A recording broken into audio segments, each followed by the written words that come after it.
Ended up with the answer that no, it's not possible, because if we move Edith, she can die because the bones can hit the arteries.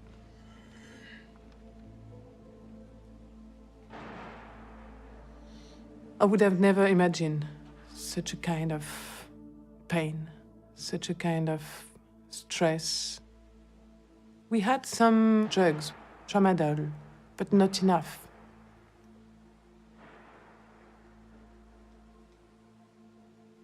The worst thing to be wounded is that I was a burden for everybody. That I started to be a burden for my colleagues, for my friends.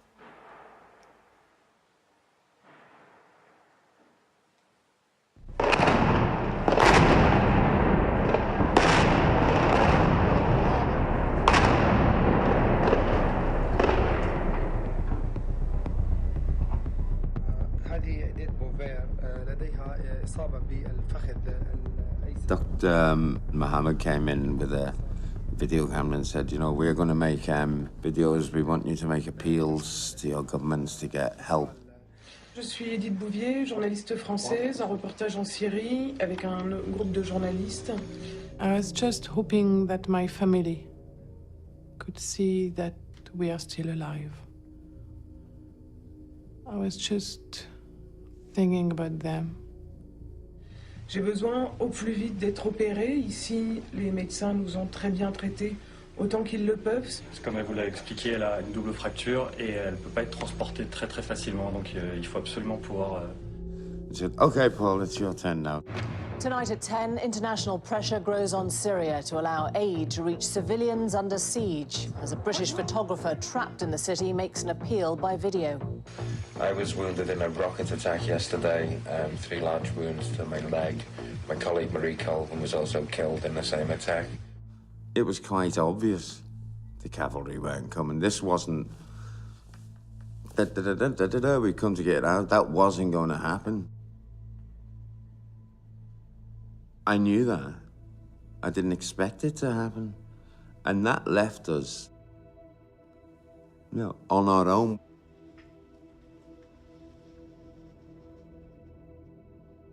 I thought to myself, I'm not going to die in a pool of my own blood, stuck to a mattress in a complete shithole. You know, I mean, I was quite determined that wasn't going to happen to me.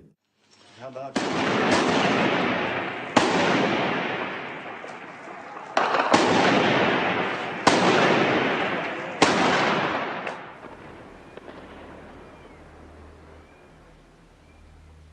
I could hear running in the streets. I could hear single shots being fired. Street-to-street combat. The net was closing in every sense. I think we could sit here for too long and things could get quite bad. They're already quite bad. We took, I think, 10, would you say 10, William? About 10 direct hits on the house today, or parts of the house that... Even more, even possibly more than 10 direct hits. There's absolutely no likelihood that it's ever going to get any lighter. There was a point where they came in and said they've hit the water tank. That means we have no water. The food they gave to us became smaller and smaller. Only a plate of rice for the whole day to share between all of us. It was really hard. And I knew that it was much more than all the area could afford to have.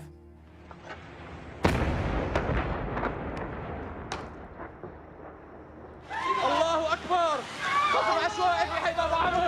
Allahu Akbar! تهجير السكان من بيوتهم. The doctors spent days and nights with us, telling us how many kids, women, men died every day.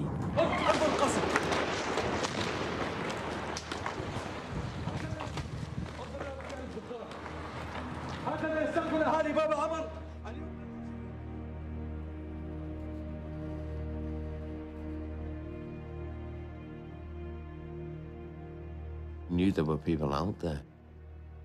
They hadn't all disappeared. No one had escaped.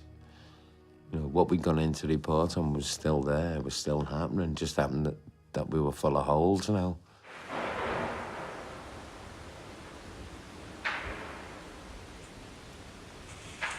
I'd noticed about 2 o'clock that they seemed to be having a really long lunch break.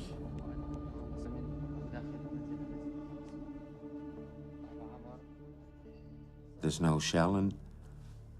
Even the small arms fire had quietened.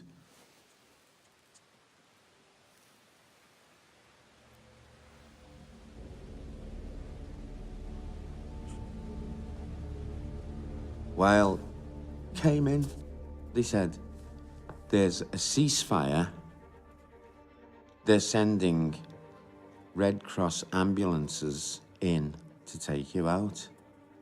We're going tonight. This was the first time in the whole of the revolution, the fight, that there'd been any form of ceasefire. Okay. We went through the worst situation ever, but it's okay. We're gonna have beers in Beirut soon. Yeah, we believed in it. We believed in a safe solution, quick.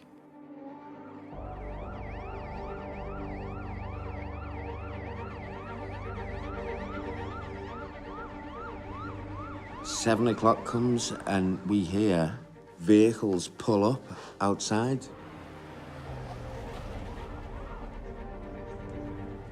And then Weil comes in, and I knew something was wrong. And he goes, look, we were told the International Red Cross were coming. I said, well, they're here? And he goes, not quite. It's the Syrian Red Crescent. Now, most people will probably not draw any kind of distinction with that. But we've been told that the Syrian Red Crescent had been into Homs on numerous occasions and taken sick and wounded. The women were taken and let go. The men simply disappeared. Here's the problem. Here's the huge problem, you know. It could be the medic staff. They might be soldiers. Guns were being cocked and people were shouting. All of a sudden, this rescue, you could feel it going wrong.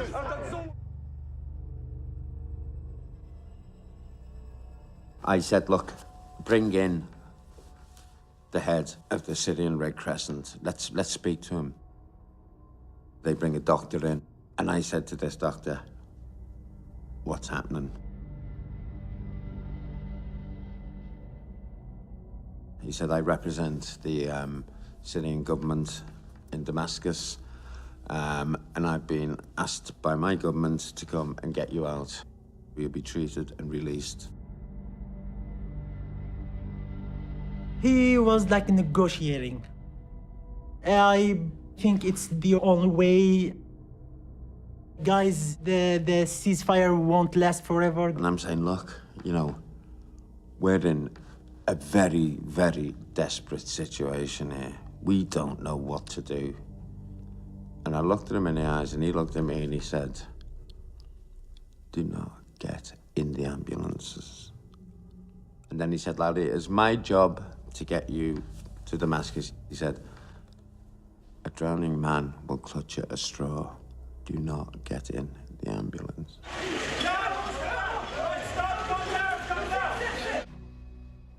Guys, don't do it. He was clearly telling us, you should not go. You should stay. What decision was there to make? Then he said, okay, then it's your decision. I'm going out, you know.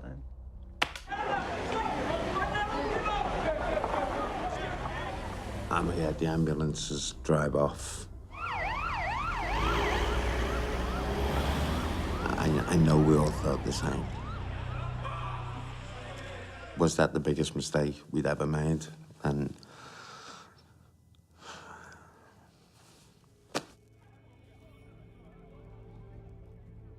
all our hopes were resting on the ambulance taking Paul to safety. To our utter astonishment, we were then told that the ambulance had found the field hospital and that Paul Conroy had refused to get into it. I was horrified. I thought perhaps he'd thrown away his last best chance of survival. that was, I didn't know of a lower place. Lower than ever. Because it was the first optimistic thing since the beginning of this nightmare in Homs.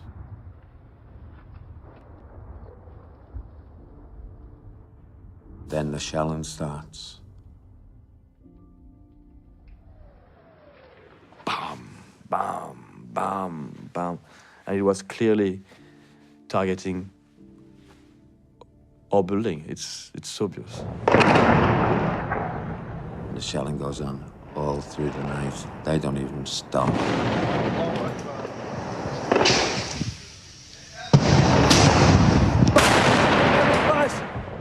أحد الصواريخ الله أكبر استهداف للمسجد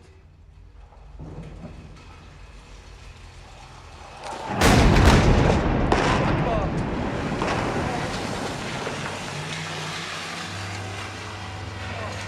بابا عمر 9/2/2012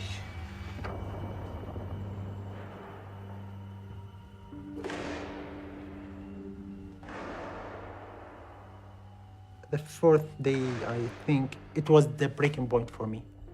If you want a definition of misery, you just go to that room. Just, you will touch misery like by hand, you know?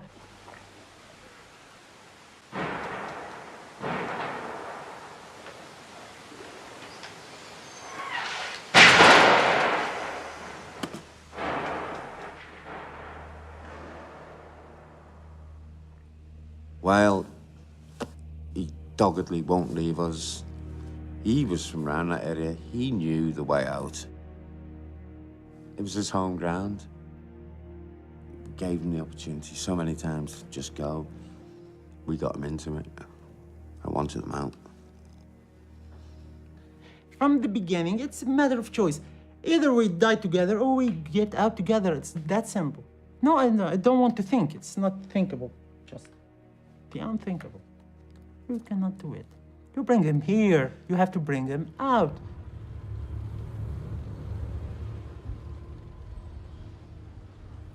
The sense that it was the end, I mean, these tanks, you could hear the buggers now. There was no disguising it. They were closing in.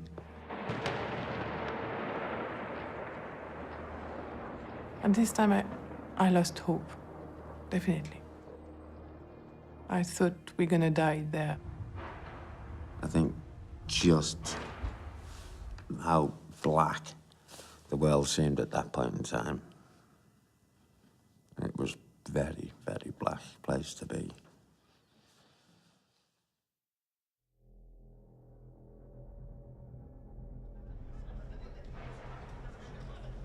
There's this burst of Arabic. Weil just sat upright. He said, "Get ready, we're going." The focus was on Edith. They put some tape to fix me on the stretcher. Got out of the room. Knife felt crisp and sharp and hard. They had the lights on full, all the engines were revving. They weren't pretending to even hide. Let's do it. Just don't think about it. As we said, like, hold your shit and run, you know? It's 8 p.m. and we've just been rushed out of the room that we're staying in. I've been given a few shots of tramadol to get me through it. And it looks like we're trying to make an escape out of Baba Amra. We're in the convoy of cars, have no idea where we're heading, how we're going to get out of the place. But the shelling today has been intense. This seems like our last chance to get out now.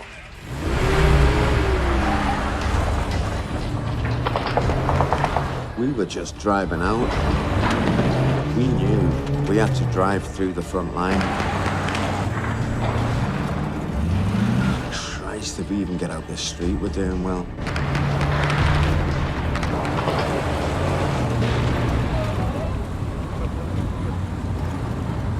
It was this big, long, empty road. Waited for about 2 trucks to bunch up. This is it. At least it's not going to be in that shit little room. At least we're going to go out trying. I was happy to see the stars, the moon, the sky. So at least I was happy to breathe before to die. They threw everything at us.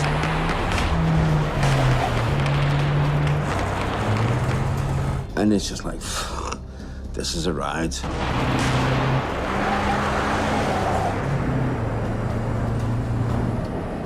And we just kept pushing. And we were at the tunnel. Whale said, I'm gonna stay, make sure the others come.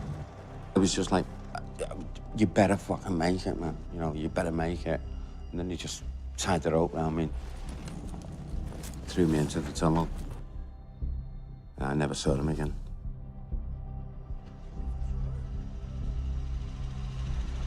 This motorbike appeared.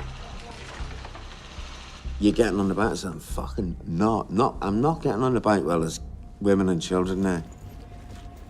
And he said, look, your friends are dead. My friends are dead. All these people's families are dead. They just got me and they lifted me and stuck me on the bike. Get out and tell the world. That was their words, tell the world. So I'm on the back of this cut down motorbike. The guy's leaning forward, he's got his chin on the headlamp. This tunnel is shaking and vibrating. It is just agony on my leg. And I'm just like, fuck it, you know, fuck it.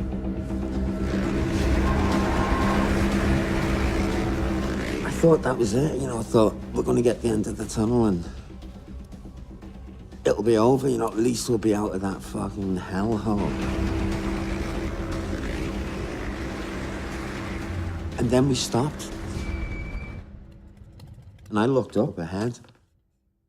And I didn't know if I was seeing things.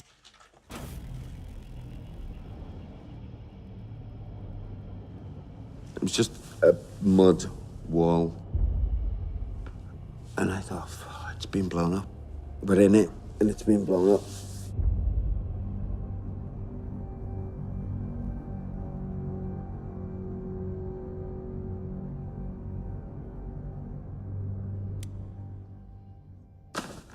And it was like, no. There was a hole about that big that someone had scraped out.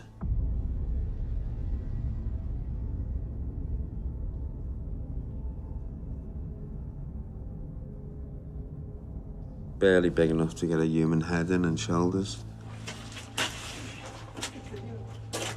They pushed me in. And the only way I could move was to pull myself forward against the dirt. And I'm like pulling myself through.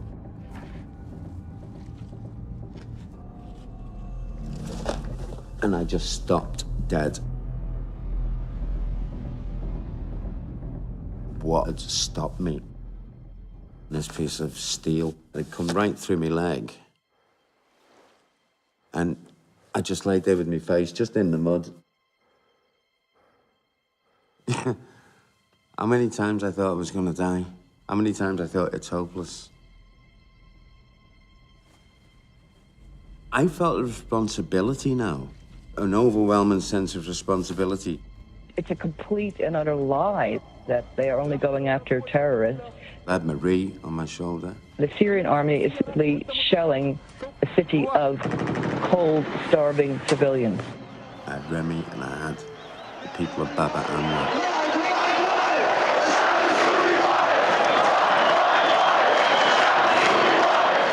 Who had sacrificed everything to get me to that point. So I can go and tell a story. Then I damn well am going to tell that story.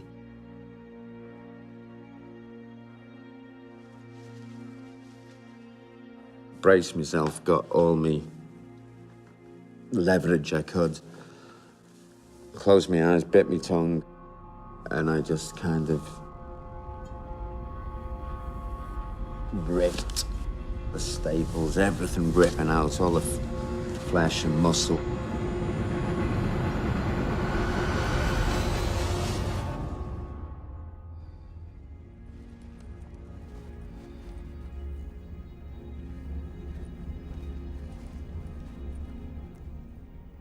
I fell out the other end. I just kind of pulled myself and I fell out into like this pool of water.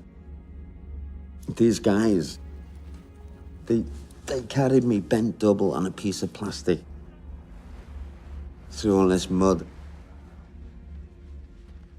to the end of the tunnel.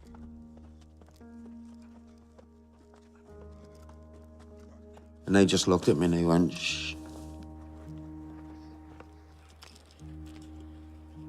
And I had to crawl across this field. I crawled. The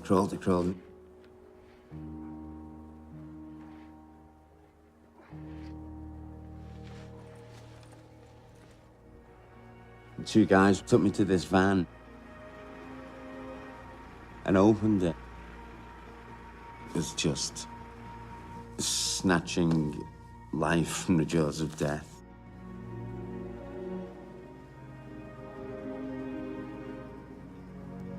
I just wanted to capture that last little, you know, we were the ones who'd made it, and I wanted that. We've just been through a rather arduous journey to get out of Baba Amra, and we're now heading to a relatively safe place.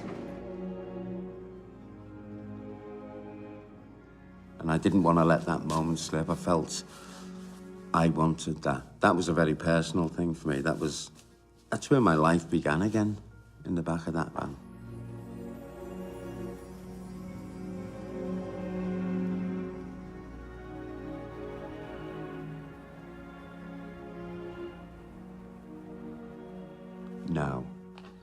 Now I go to work.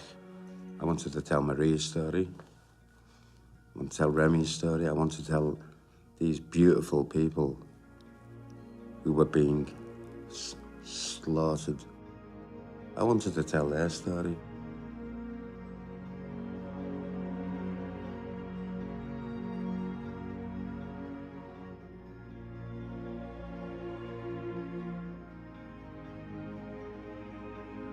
To this very day, I carry that weight and responsibility of what I'd promised I'd tell their story. And, yeah, I'm still doing it. It's never gonna stop. You know, that's my price.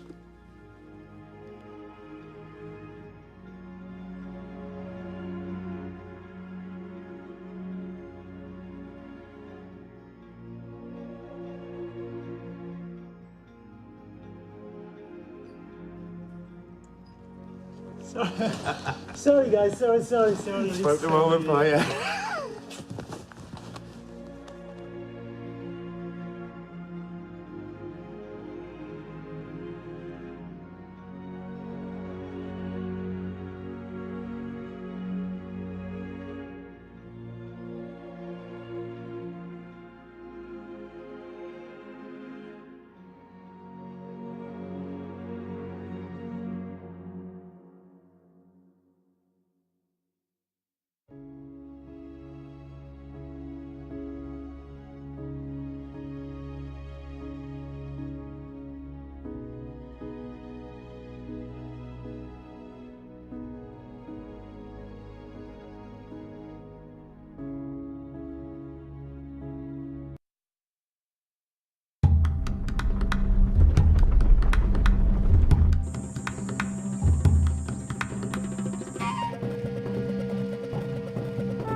Samuel.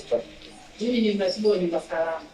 Nimekuja pamoja na wageni wote, tumekuja kwa ajili ya kuelimisha, kuwaonyesha sinema ambayo itawaelimisha madhara ya ukeketaji. Madhara ya nini? Watoto, madhara ya nini? Ukeketaji. Haya. Najua mabinti, mnajua ukeketaji ni nini?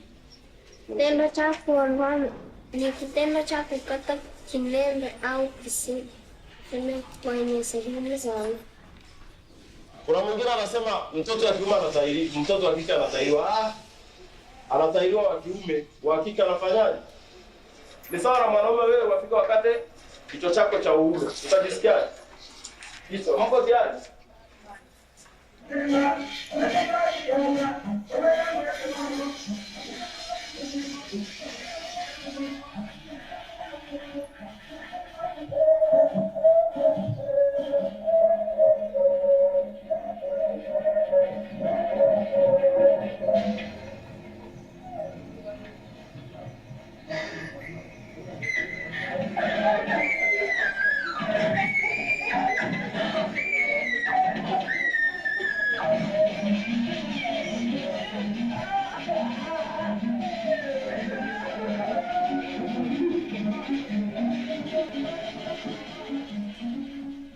Lakini pia ukioshwa ukapiga kelele ukaonekana kwamba wewe sasa ni machachari, wanaitwa watoto wa kiume kuja kufanyaje?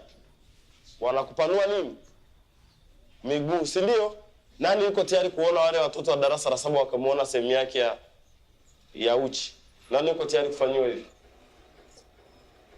Sema mzee Magufuli anasemaje? Kazi ndio hii kazi tunayofanya, sawa? Lazima kila mtu abaki na kinembe chake. Asante. Hujakeketwa? Umejipangaje kuhusu swala zima la ukeketaji? Unataka ukeketwe kabila gani? Mkuria. Wakuria wanafanya mambo ya ukeketaji, si ndio? Kwa hiyo wewe umejipangaje kumfunga shule unafanyaje? Ili unusuru hicho kinembe kisikate. Na huyu dada anasema pia atatoroka nyumbani, utakimbilia wapi? Kwa shangazi? Nyumba salama, si ndio? Haina gharama kukatisha tu hapa. Lakini pia kama unahitaji kufika nyumba salama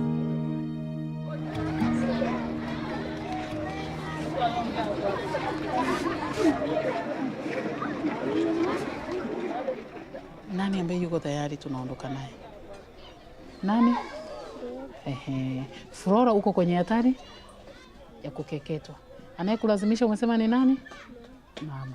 Yoyote ambaye anajisikia. Yaani tunaondoka hapa. Taarifa tutapeleka kwa wazazi, wataelewa, tutawaelewesha, wataelewa. Tunachotaka waelewe kwamba hatutaki kukeketa mabinti wetu. Mimi Flora, jiandae twende. Umenielewa Flora? Yaani hapo ni kwa afya yako tu. Lakini lengo ni kuwaponya, kuwaokoa. Kesho tu ukeketaji unaanza, uwezi jua. Kesho tayari wamefika nyumbani, wanakuja kukukeketa. Hivi Ngarawani wako kuna kituo cha polisi? Afande Sijali, habari? Unaongea na mimi kutoka hapa Kuitete shule ya msingi. Kuna watoto walioko kwenye hatari na ukeketaji unaanza kesho. Kuja nao huko.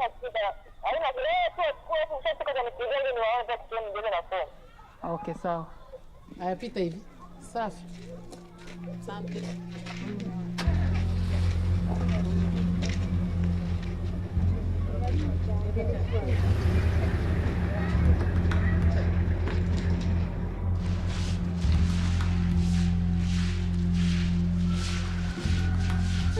During the cutting season at the safe house, most of girls are unhappy. They don't know where they're going. They don't know anybody there.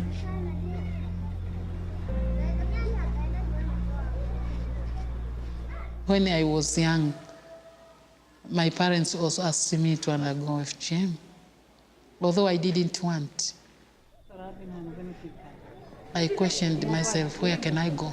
Who can help me? I asked my mother, if someone don't want really to be cut, what is happening? And she said, you must be cut because this is your tradition. You don't have any chance to escape it.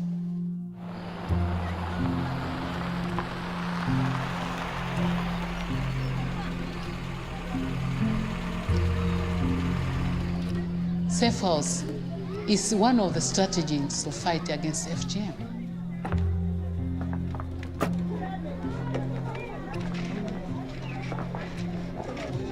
We are accepting all girls from any religion. Doctors cut their daughters, teachers, priests, village community health workers, counselors, all those cut their daughters. Unasoma darasa ngapi? La kwanza. Nataka kukekea. Unaweza kunipa jina lako hapo? Andika nini?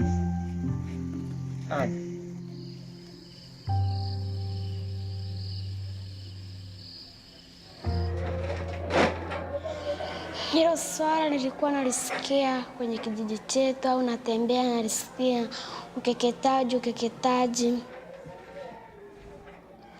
Siku moja ikawa bahati nzuri na Mungu kweli akaniona, nikaenda siku hiyo shule. Esther Sogola akanifundisha. Na tayari mama alikuwa ameshapanga nikeketwe. Sasa nikaenda nikamwambia mama. Nikamwambia mama, akakataa, akasema wewe keketwa ndi kuna keketwa. Alisema kwa wote wamekeketwa na baba yake alikufa anasema hakekete watoto. Mwambie ni wewe babu ulisema nimkekete mtoto niamshe basi mtoto wangu. Kapanga siku ya kukeketa. Siku hiyo nikaenda shule, sikuja nyumbani. Nikaenda nikampiga chenga, nikamwambia leo tulikuwa tunafanya hichi mama, ndicho maana sijaja.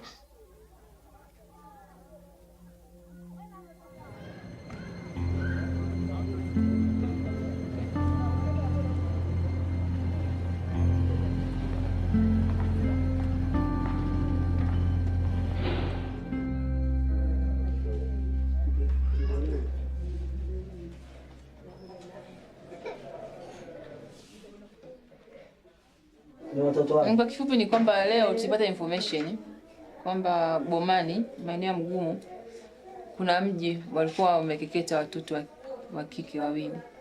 Tukaandaa askari, tukaenda mpaka kwenye huo mji kwa sababu tulikuwa na informer tayari alikuwa anatudirect moja kwa moja mpaka kwenye mji husika.